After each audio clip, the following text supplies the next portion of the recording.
Estou aqui mais uma vez, agradeço ao Senhor, agradeço ao pastor Walter, agradeço a todos a sua atenção. Nós estamos aqui também, além da adoração, estamos aqui no Ministério da Palavra, e eu queria compartilhar com você algo. Eu queria refletir com vocês em cima de um texto de Romanos, capítulo 6, versículos de 12 a 14.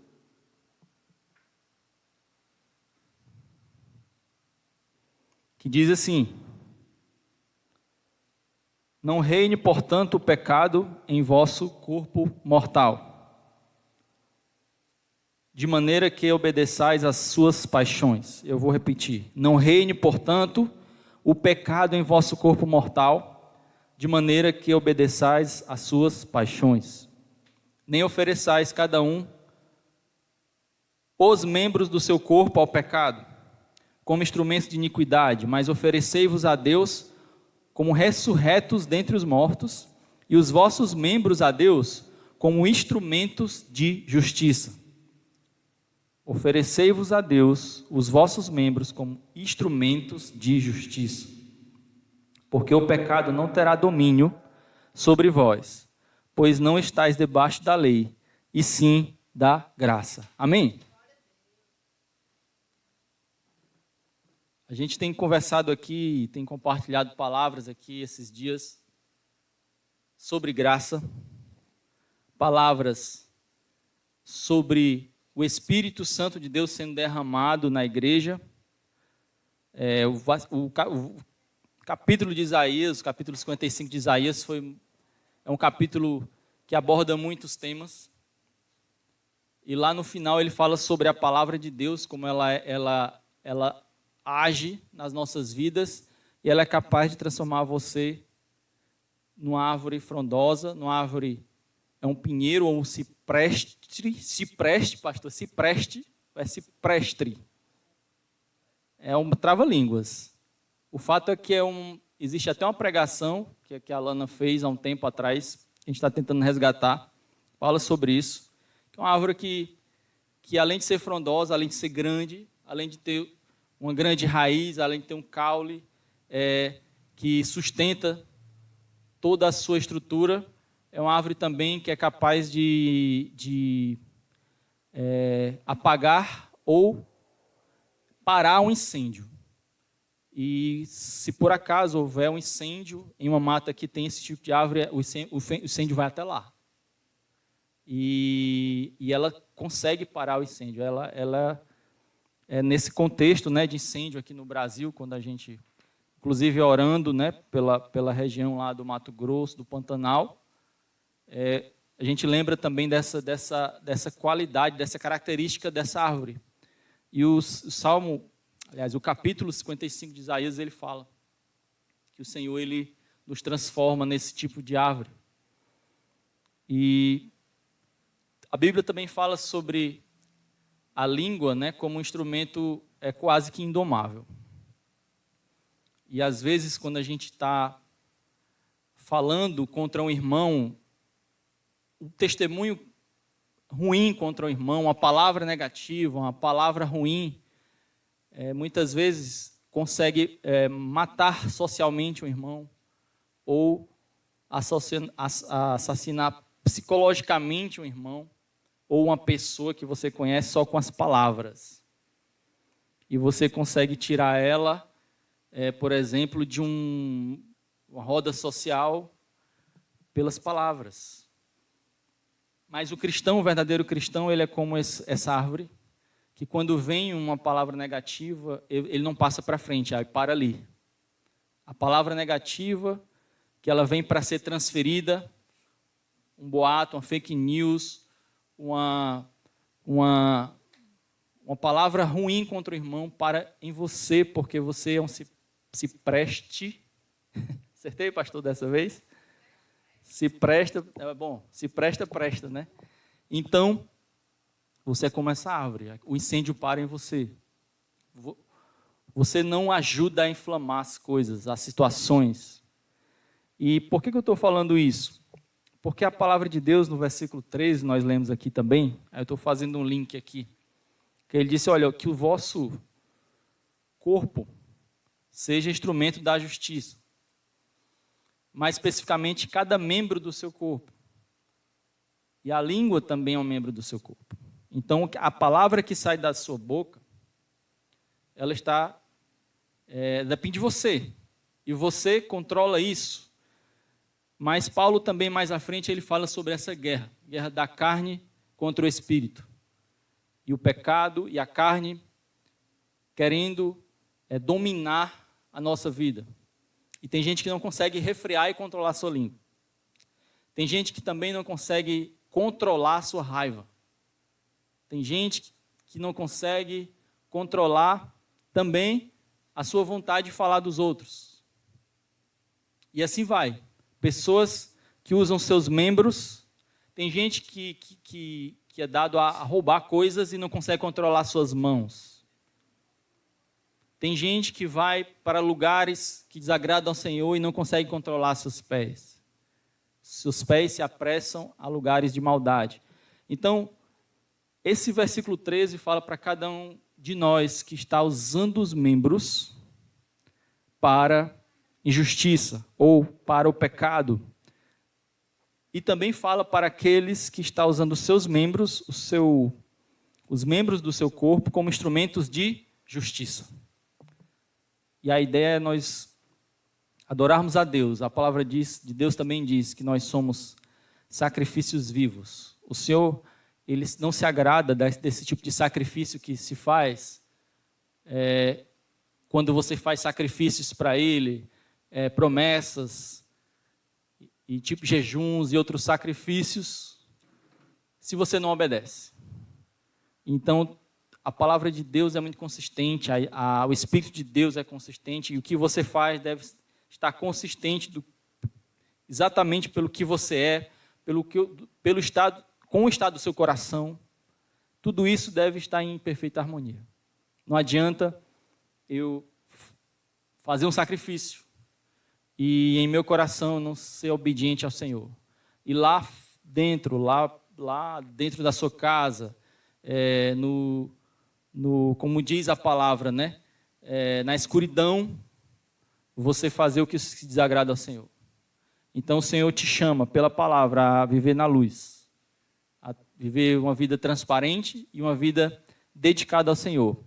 E nessa vida, a vida espiritual, a nova vida, nessa vida, cada membro do seu corpo é um instrumento de justiça.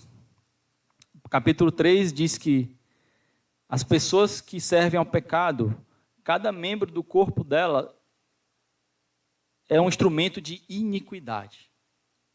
Mas as pessoas que servem a Deus, ao Espírito Santo de Deus, são conduzidas pelo Espírito. Cada membro do seu corpo é um instrumento de justiça. Amém? Foi só uma pequena introdução, mas eu queria passar com você rapidamente em cada aspecto desses versículos que a gente leu. O que me preocupou essa semana, não é exatamente com essa realidade espiritual, isso começou com uma coisa que eu vi na minha área de atuação, que é na informática, né? Quando se fala de tecnologia, existem algumas palavras dos últimos tempos, né, que você já deve ter ouvido, sobre a internet das coisas, que é aquela história dos relógios, as coisas falarem, né, entre si e também se comunicarem com a nuvem. E aí tem uma coisa também chamada inteligência artificial e Big Data, que são informações colhidas de você na internet. E aí eu vi um estudo que eu estava até conversando com o pastor Timóteo, um estudo que ele é baseado na sua navegação da internet, né, das suas experiências na internet. Ele começa a entender quem é você, e ele começa a guardar dados seus. Mas, assim, ele diz que com 10 curtidas, ou com 10 likes que você dá, ou compras que você faz, ele já começa a entender o seu perfil, e começa a compreender você mais do que um bom amigo seu. E aí começa uma um aumento aí de conhecimento. Se você tratar e realizar mais transações, ele colher isso, ele começa a te conhecer mais do que o seu pai, do que sua mãe. E se você, depois de centenas de interações, ele conhece você muito mais do que você mesmo. Aí chega no momento mais crítico, no estado mais crítico, porque com esse nível de conhecimento sobre você, ele consegue te manipular. Ele consegue fazer você comprar alguma coisa, fazer você se inclinar para alguma coisa, porque ele sabe quais são as tuas preferências, ele sabe quais são as tuas vontades. Ele começa a te conhecer. E aí você disse, isso existe sim. Em 2018, houve um grande escândalo nas eleições dos Estados Unidos, que a pessoa usou esse tipo de inteligência e tipo de estudo para influenciar nas eleições. E hoje você pode se admirar, mas as malas diretas, né? as informações de negócios, as propagandas, são cada vez mais especializadas. Eles só me dão propagandas das coisas que eu gosto. Como é que eles sabem o que eu gosto? Por causa dessas experiências na internet que eu tenho, que eles guardam e começam a me conhecer. Mas o que isso tem a ver com o que nós estamos falando aqui? É sobre essa capacidade de manipulação. É sobre essa capacidade de controle. Eles controlarem você e manipularem você. Saber a hora de jogar alguma coisa para você. Quase que uma armadilha para você ser fisgado, né? Quase que você é um peixe lá é o anzol exatamente com aquilo que você queria. Essa é a mesma estratégia de Satanás para a sua vida. Ele faz algo muito parecido. É assim que ele manipula você, é assim que ele controla você. É por meio das suas vontades, é por meio das suas paixões. E uma vez conhecendo isso, basta observar. Né? Antigamente, a gente conhecia histórias de ciganos, né, que chegavam para você e diziam que iam ler sua mão e muitas vezes acertavam algumas coisas. Mas eles passavam dias observando você. Porque eles colhiam informações sobre você e usavam a favor deles. Os novos ciganos da internet fazem isso. E os espíritos malignos há muito tempo já fazem isso. E eles observam cada um de nós e podem usar informações nossas contra nós mesmos. E qual é a nossa arma contra isso? Está em Romanos 6, está em Romanos 7, está em Romanos 8. Porque a gente sabe que o Senhor nos concedeu a carne, mas a carne que o Senhor nos concedeu, Ele fez isso para o nosso bem também. Eu estava conversando hoje na minha família, lá na mesa, porque assim, imagine se você fosse sentar numa mesa e não sentir cheiro de nada, gosto de nada e não gostar de nada. Essa vontade de comer um pão, de comer um sanduíche, é uma vontade natural da carne. Então, existem muitas vontades naturais da carne. O problema não é você ter vontade das coisas. O problema é essa vontade reinar na tua vida. Entende? O problema são as paixões reinando na tua vida. O problema é nesse trem que é a tua vida, você pegar exatamente a locomotiva da tua vida para ser a tua paixão, a tua carne, as coisas da carne conduzindo a tua vida. Se é a tua raiva que conduz a tua vida. Se é a mentira ou se é outra coisa que começa a conduzir a tua vida e começa a te inclinar, como diz a palavra, para a morte. E Romanos 6, 12 fala sobre isso. Ó, não reine, portanto, o pecado em vosso corpo mortal, de maneira que você obedeçais às suas paixões. Então, o problema aqui, meu irmão, não é exatamente a vontade ou a carne, mas é o reino da carne sobre a tua vida. Por isso que também, intencionalmente, a gente cantou esse cântico pedindo ao Senhor, Senhor Deus, reina na nossa vida. Senhor Deus, reina na nossa família. O teu reino é sempre eterno. E aí a gente entende que o Senhor pode reinar na nossa vida, que a gente precisa convidar o Senhor para reinar na nossa vida, que a gente precisa tornar tudo mais equilibrado e harmonizado, porque as pessoas que são dirigidas pela carne ou pelo mundo, elas vivem uma vida desequilibrada, inclinada para a morte, e os seus membros são, como diz no versículo 13, instrumentos do pecado, instrumentos da iniquidade. Enquanto aqueles que seguem o Espírito, os membros são instrumentos de justiça. Amém? Então eu pergunto a você, quem manda você? Quem tem mandado em você atualmente? Quem tem dirigido a sua vida? O que tem dirigido a sua vida? São as paixões da carne, como diz o versículo 12? Paixões da carne reinando.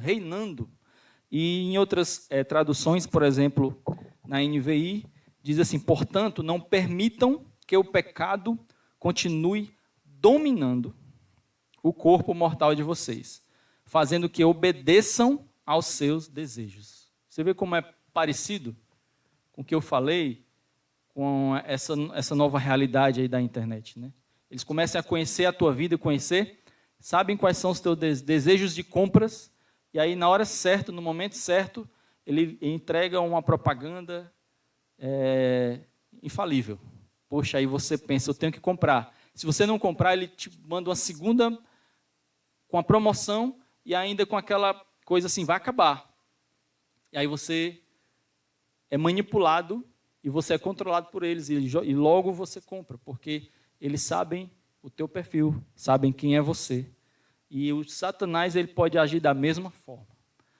E a palavra do Senhor, ela nos protege disso. Ela diz, olha, cuidado para você não ser manipulado por sua carne. Cuidado para você não ser manipulado pelo diabo através dos teus desejos, das tuas paixões, da tua carne. Entendeu?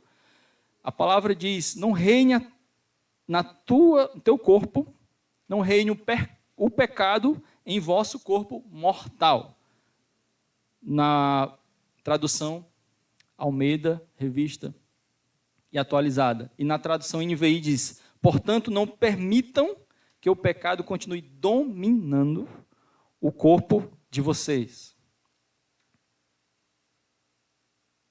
fazendo que obedeçam aos seus desejos.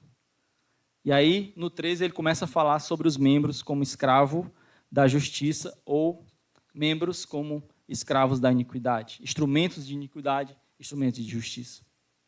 O fato é que quando nós cantamos aquele cântico, né, liberta-me de mim, aquele cântico fala sobre Romanos 7. E se você for para Romanos 7, a gente leu Romanos 6. Se você seguir um pouquinho para frente e chegar no capítulo 7 e for ver o 15, do 15 ao 24, você vai encontrar esse texto aqui. Porque nem mesmo compreendo o meu próprio modo de agir. Isso é Paulo falando. Pois não faço o que prefiro, e sim o que detesto. Ora, se faço o que não quero, consinto com a lei que é boa. Neste caso, quem faz isto não sou eu, mas o pecado que habita em mim. Porque eu sei que em mim, isto é, na minha carne, não habita bem nenhum, pois o querer o bem está em mim, mas não, porém, o efetuá-lo. Porque não faço o bem que prefiro, mas o mal que não quero, esse faço. Mas se eu faço o que eu não quero, já não sou eu quem o faz, e sim o pecado que habita em mim. Então, ao querer fazer o bem, encontro, quer dizer, a lei de que o mal reside em mim. Porque no tocante ao homem interior, tenho prazer nas leis de Deus, mas vejo nos meus membros outra lei, guerreando contra a lei da minha mente, que faz prisioneiro da lei do pecado que está nos meus membros. Desventurado o homem que eu sou. Quem me livrará do corpo dessa morte? E aí Paulo fala sobre essa guerra, uma guerra interior, uma guerra da sua mente com a sua carne, da sua mente com seus desejos. E ele fala, o que eu quero fazer eu não consigo, porque minha carne ela acaba fazendo outra coisa. E aí, essa guerra interior que nós cantamos. E é nessa guerra interior que nós falamos também sobre essa guerra interior, e é nessa guerra interior que o capítulo 6 trabalha, que o diabo trabalha na sua vida, quando ele aproveita essa guerra, aproveita essa inclinação para a carne. E aí ele começa, por conhecer você, ele começa a te oferecer coisas, sabendo que a sua carne está reinando na sua vida, e aí ele começa a te manipular e a te controlar. E daí vem a história da liberdade e da escravidão. Porque as pessoas acham que vivem uma vida livre, e a gente vai pregar e vai falar que Cristo liberta, a verdade vos libertará, e elas não entendem por que eu estou preso. Eu não sei em que aspecto eu estou preso, por que eu estou preso. Mas essa palavra fala claramente sobre essa prisão. A prisão que nós vemos são as correntes que nós não vemos. As correntes do pecado, as correntes das paixões, as coisas que realmente te aprisionam. E nós temos falado em outras palavras, por exemplo, do Salmo 91, né? daquela tipo de prisão, aquela armadilha que segura o pássaro e impede de ele voar. Ele limita, traz uma limitação. E você foi criado para voar, foi criado para ser livre, e alguém te prende, alguma coisa te prende.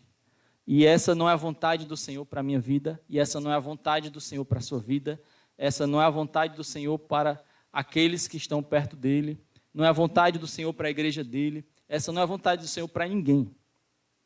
Mas o inimigo usa as suas próprias paixões para te prender. O inimigo usa as tuas próprias paixões, as paixões da carne, a tua própria carne, e aproveita essa guerra que ocorre dentro de você para te prender. Mas foi por isso que Jesus veio à Terra.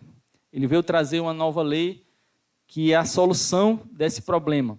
No capítulo 7, Paulo apresenta um problema, e é um problemão, essa guerra interior que todo mundo passa.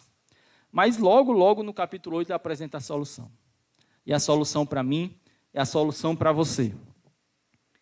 E no 24 do capítulo 7 ele diz: desventurado homem que sou, quem me livrará do corpo dessa morte?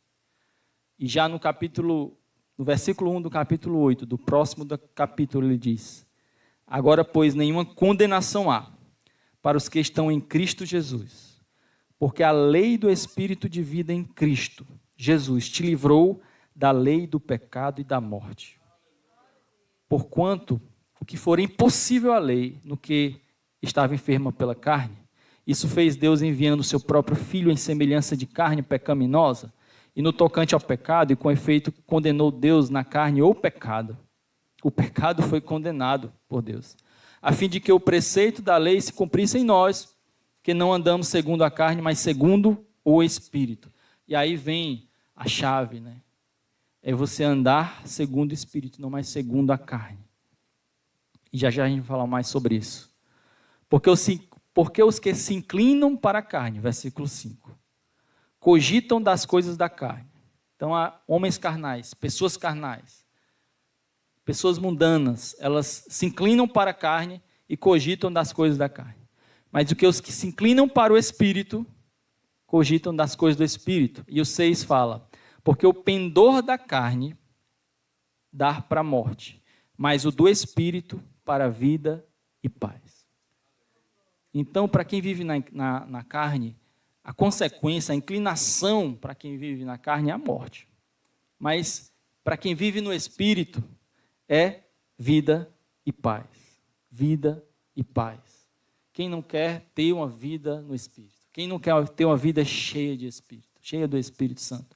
Quem tem uma vida cheia do Espírito Santo tem uma tendência natural a encontrar a vida e a paz. A vida abundante, a vida verdadeira e a paz que o mundo não conhece. Aquela paz que só Deus pode dar para mim e para você. Versículo 7. Por isso o pendor da carne é inimizade contra Deus, pois não está sujeito à lei de Deus, nem mesmo pode estar. Portanto, os que estão na carne não podem agradar a Deus. Vós, porém, que não estáis na carne, mas no Espírito, se de fato o Espírito de Deus habita em vós. E se alguém não tem o Espírito de Cristo, esse tal não é dele. Então, tudo tem a ver com o Espírito. Se, porém, Cristo está em vós, o corpo, na verdade, está morto por causa do pecado, mas o Espírito é vida, por causa da justiça. E aí vem o 11, que arremata tudo e diz: se habita em vós o Espírito daquele que ressuscitou a Jesus dentre os mortos, esse mesmo que ressuscitou a Cristo Jesus dentre os mortos, vivificará também o vosso corpo mortal, por meio do seu Espírito que habita, que em vós habita, quem habita em mim, que habita em você. Meus irmãos, existe um Espírito, o Espírito de Deus, que ele foi derramado na nossa vida, foi derramado na igreja. Nós estamos vivendo exatamente nessa era da graça. Quando Jesus veio à terra e cumpriu a sua missão, ele diz: olha, eu vou subir, vou voltar ao Pai, mas eu vou deixar aqui o Espírito de Deus. E não vou dizer poucas pessoas, mas algumas pessoas não entendem isso e não vivem uma vida no Espírito. Tem gente que tenta se aproximar de Deus, mas ela se aproxima da palavra, se aproxima da religião, mas não encontra o Espírito. E o segredo da vitória contra o pecado, o segredo da vida e da paz é o Espírito na minha vida, é o Espírito na sua vida. É a abundância do Espírito em você, é quando você está cheio do Espírito, quando você está sendo conduzido pelo Espírito, quando você está inclinado para as coisas do Espírito, e aí você começa a viver a vida abundante e perceber e sentir aquela paz que só o Senhor pode te dar.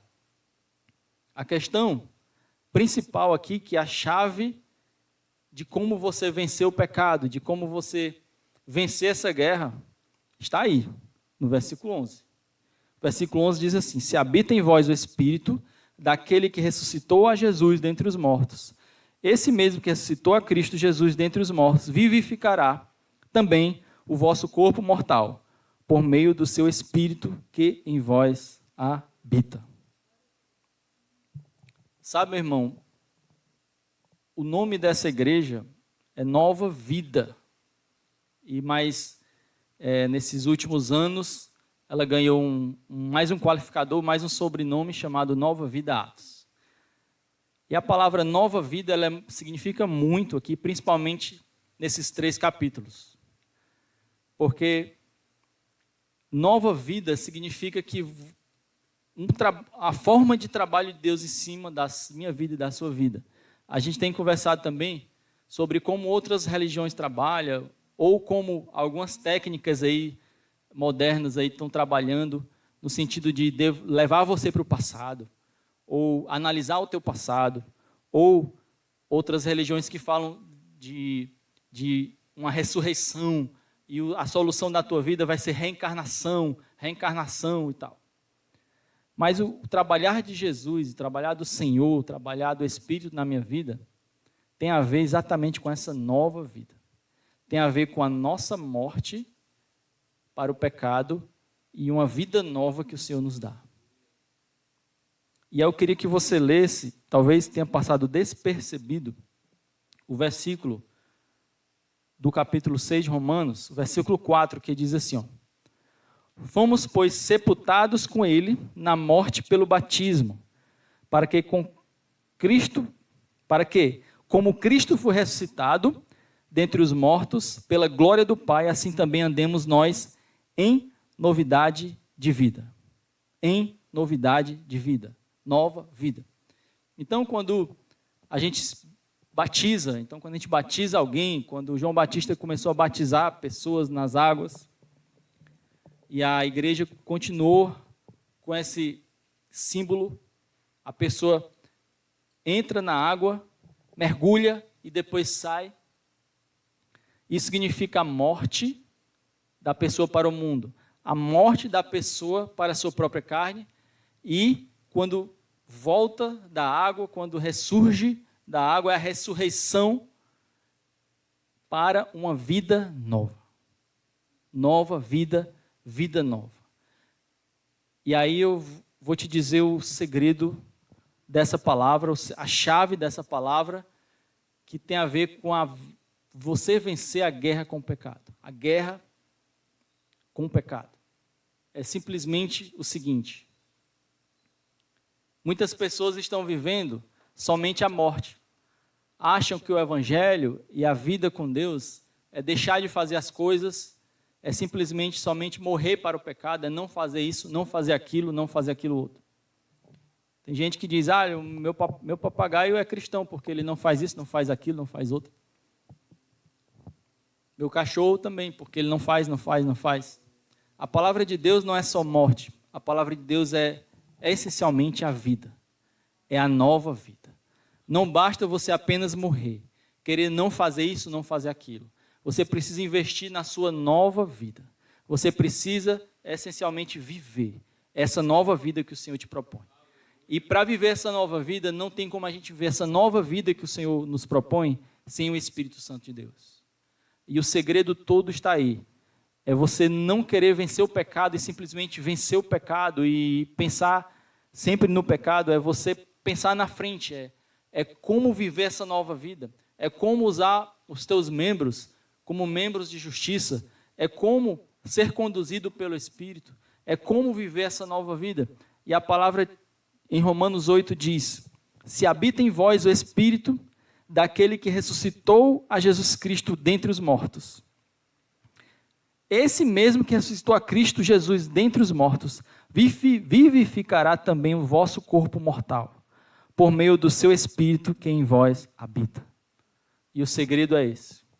Se você pensa somente em não fazer, só a questão da morte, e esquece a vida, você não está vivendo aquilo que o Senhor te propõe.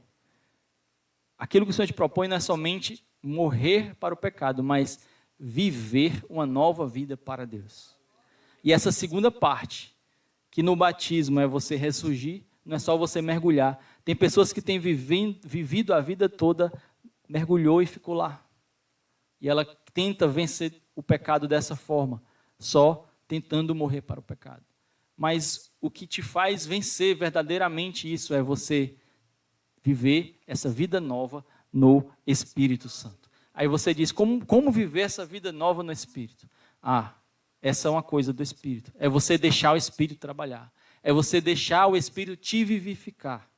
Por isso que essa palavra diz assim: assim como Jesus foi vivificado, assim como o Espírito daquele que ressuscitou Jesus, assim como aquele Espírito ressuscitou Jesus, ele ressuscitará você. Ele vivificará você em vosso corpo mortal. E o segredo está aí. E nós temos pregado, e temos cantado, e temos meditado em palavras que falam sobre o Espírito gerando vida. A gente acabou de ler que o Espírito gera vida e paz. Aqueles que estão inclinados ao Espírito se inclinam à vida e à paz. Se você for para o Velho Testamento, você vai ver, por exemplo, Ezequiel 37, uma visão dos vales de ossos secos. E aquela visão de corpos totalmente mortos, só esqueleto.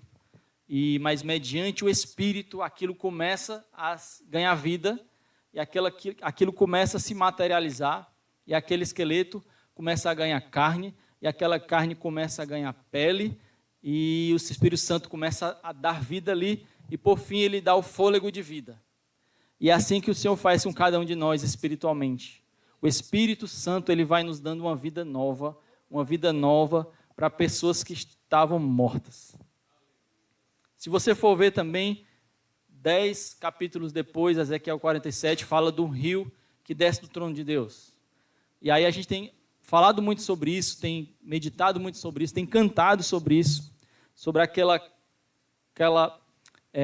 proposta do Senhor de andar ao longo desse rio, e ir mergulhando, e que ele possa ir você ir mergulhando nesse rio, e esse rio ir enchendo, até que você não consiga mais colocar teus pés. E a partir daí, esse rio começar a te conduzir. E aí a questão é para onde ele está te conduzindo e o que tem acontecido mais à frente. Se você for perceber, quando você notar nessa palavra e você ler essa palavra de Ezequiel 47, você vai ver que esse rio vai chegar em um lugar e ele vai começar a proporcionar vida. Esse rio vai chegar naqueles lugares secos e vai começar a regar as plantas. E essas plantas vão começar a dar frutos. E esses frutos vão ser alimentos para outros animais. E aquele rio alimenta todo um ecossistema de vida. E esse rio está em você. Esse rio é o Espírito Santo de Deus na sua vida, gerando vida dentro de você. E você gerando vida nas pessoas. Você estando estando vivo e gerando vida nas pessoas. Você estando vivendo um evangelho verdadeiro. Você usando os seus membros como instrumentos de justiça. É o Senhor gerando vida na tua vida. Amém? É a morte, mas depois é a vida nova no Senhor. É a vida nova do Senhor trazida pelo Espírito Santo de Deus, aquele que gera a vida. Nós precisamos não somente morrer, mas viver essa nova vida. E para viver essa nova vida, nós precisamos do Espírito Santo de Deus. Nós precisamos deixar o Espírito Santo de Deus nos vivificar. E aí, por fim, eu te digo, deixe o Espírito Santo vivificar você. Não basta você querer parar a tua carne, querer deixar de fazer isso, querer deixar de fazer aquilo, pensar somente na sua morte para o pecado. Você precisa principalmente pensar na tua nova vida com Deus, a tua nova vida guiada pelo Espírito. É deixar o Espírito Santo trabalhar na tua vida. É buscar o Senhor, como o pastor Timóteo falou, e pregou em cima de Isaías, a carta aos sedentes. Nós precisamos buscar mais. Precisamos que o Espírito Santo trabalhe na nossa vida verdadeiramente. Ele conduza a nossa vida. Ele gere realmente essa nova vida trazida por aquele rio que vai chegando em cada parte, em cada terra seca e vai gerando vida. E o Senhor tem vida para você, o Senhor tem vida para a sua família, o Senhor tem vida para aqueles que estão ao seu redor, o Senhor tem vida para essa igreja. E quantas pessoas chegaram aqui mortas, chegaram aqui em pecado, e o Senhor deu uma nova vida verdadeiramente. Deu uma nova vida, uma vida conduzida pelo Espírito. E a gente vê a vida nas famílias. O pai ressurgindo, a mãe ressurgindo, o filho ressurgindo, a harmonia da família ressurgindo, uma nova vida familiar ressurgindo, um novo profissional ressurgindo. Aí você vai ver o que o Espírito Santo pode fazer na sua vida, na realidade, quando você investe nessa segunda etapa, nessa segunda parte, que é a ressurreição, a nova vida. É deixar o Espírito Santo trabalhar. Amém? Nós falamos aqui essa noite sobre o reino do pecado sobre você. Como o Satanás aproveita as suas próprias paixões para te controlar, para te manipular. E a palavra de Romanos 6,12 diz: não reine, portanto, o pecado em vosso corpo mortal, de maneira que obedeçais às suas paixões. Então, eu deixo para você, para resumir hoje, não deixe o pecado reinar na tua vida. Que o pecado não reine na tua vida. O lugar das suas paixões, o lugar das suas vontades, que podem existir, mas que elas estejam submetidas a você e ao Espírito Santo. Que a carne não reine na tua vida. Cuidado para você não entregar o rei no trono da sua vida, a carne e as paixões do pecado. Cuidado. É essa a mensagem de Paulo para os romanos, essa a mensagem dele para nós aqui também essa noite. A segunda é para você deixar viver essa nova vida. Não basta você morrer para o pecado. Você precisa pensar e se especializar e se concentrar nessa nova vida. Não basta morrer para o pecado. Não basta estar com o pecado e tentando controlar o pecado e não fazendo isso, não fazendo aquilo. É você investir nessa nova vida. Em terceiro lugar, como trabalhar a sua nova vida? É deixando o Espírito Santo vivificar você. Não é um trabalho psicológico, não é um trabalho humano, não é um trabalho que você contrata uma empresa para fazer. É o Espírito Santo, é algo sobrenatural que começa a acontecer na sua vida a partir do momento que você busca ao Senhor e você se entrega ao Senhor. Quando você convida o Senhor Jesus para ser seu Senhor e Salvador da tua vida, o Espírito Santo vem morar em você.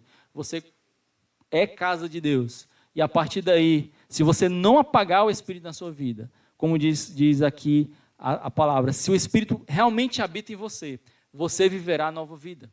E a gente precisa aproveitar mais essa segunda etapa, essa parte B, essa segunda parte, viver realmente essa nova vida na